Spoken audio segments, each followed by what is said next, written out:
All right, this will be our last in this particular series of stoichiometry stuff. We will see this again as we're doing things. Um, I've labeled this bonus stoichiometry, which is probably not the best term for it. I don't want you to think this is optional or anything because this is a great example we're going to work through that pretty much covers everything we've talked about in terms of stoichiometry so far. Okay, so let's take a look at what we're going to do. I call this a big example problem. We're going to take 10 grams of ammonia and 10 grams of CO2, react them together and get urea, right? Urea CH4N2O. Um, it's a weird way to look at it. So we're just going to call it urea because it's a lot easier to say that. But anyway, it gives us urea and water. We're going to ask ourselves three questions. What is the max amount of urea that could possibly be formed? How many grams of the excess reagent are left over? This is something I said we would figure out, and now we're going to figure that out. Um, and then what is the percent yield of urea? Okay. Hopefully I gave us an amount of urea formed. We'll figure this out. All right, here we go. So what is the max amount of urea that could possibly be formed? All right. This is the limiting reactant flavored problem. Limiting reactant. So what this means is we're going to start with ammonia and calculate urea, and then we're going to start with CO2 and then calculate urea, and then figure out what the limiting reactant is so we can figure out what the max amount of product is going to be. Ultimately, we need to figure out grams of urea in each case. All right, let's do it. 10.0 grams in H3 formulas and units everywhere. 1 mole of ammonia. I gave it to us over here, 1704 grams of ammonia. Our equation says 2 moles of ammonia will give us 1 mole of urea. So it's much easier to write urea than it is to write the formula. As long as you have that label there, you're good. All right. And then our molar mass, 1 mole of urea is 60.07 grams of urea. Great. I'm going to go ahead and set up the next bit for us too while we're here, and then we'll get our numbers in here and calculate things out. Same idea. We're going to start with 10 grams of CO2. CO2, 1 mole of CO2 is 44.01 grams of CO2. Do you ever watch your hand while you're writing and you're like, how the hell is my brain telling my fingers to make these weird letters and stuff? I have no idea. It's just something that I'm thinking about. I don't know why. Probably because, I don't know. Whatever. It doesn't matter. Doesn't matter. We're distracted. 1 mole of CO2 is going to give us 1 mole of urea. Remember, we're always going for the same thing here. So 1 mole of urea should be 60.07 grams of urea. Great. All right, we'll solve them out. If we started with CO2, we're going to get 13.6 grams of urea. And if we started with ammonia, we would get 17.6 grams of urea. All right, so which one of these is the actual answer? Okay, the max amount that can be formed is 13.6 grams of urea. Okay, this is our theoretical yield, right? This is the max amount that is possible. Okay, because this is the max amount possible. I know we didn't ask for it, but we always want to point it out to us. CO2 is limiting. Okay, all right, that's part one. We did it. Let's do part two. How many grams of the excess reagent are left over?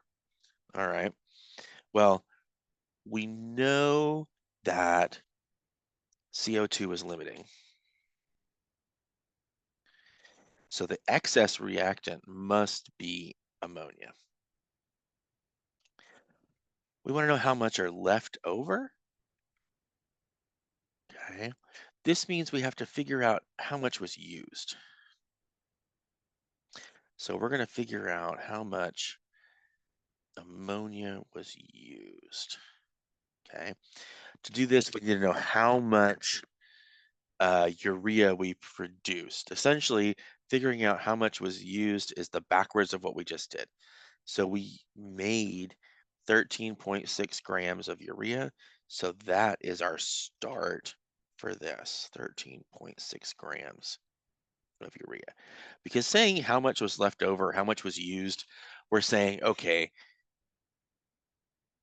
we have 13.6 grams of urea. How much ammonia did it take to make that?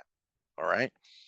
So 60.07 grams of urea for 1 mole of urea. Our equation says 1 mole of urea we'll need 2 moles of ammonia. And then our molar mass is that 1 mole of ammonia is 17.04 grams of ammonia. All right, there we go. This will tell us what? That we have 7.72 grams of NH3. There we go. All right. Now, don't forget, this is the amount that was used. Do we want used? No, we want the leftovers. Okay. To get leftovers, we need to figure out, we started with 10 grams at the start. We used 7.72 grams, which means 2.28 grams are left over. Okay. For significant figure sakes, we can round this to 2.3 grams of NH3 left over. All right. So, does that make sense? We're not always have to figure out the leftover, but if you're asked to figure out the leftover, you have to figure out how much was used and then use the used to figure out leftover by subtracting from what you started with. Okay. Yeah, our last part of this, which I didn't actually give us a piece of data here. This is, I don't know why I don't have this, but we'll just make it up as we go. What is the percent yield of urea? And we're going to say that we have produced 9.25 grams produced in the lab. Okay. So if 9.25 grams were produced in the lab, what else do we need to know about this? Well, we need to know this then. Since it was produced in the lab, this is our actual yield. Okay. We need our theoretical, which is here, 13.6. There's our theoretical. So 13.6 grams theoretical. And so our percent is actual over theoretical times 100. So this is going to be equal to our actual 9.25 grams divided by our theoretical 13.6 grams and multiplied by 100. I need my calculator. We got this.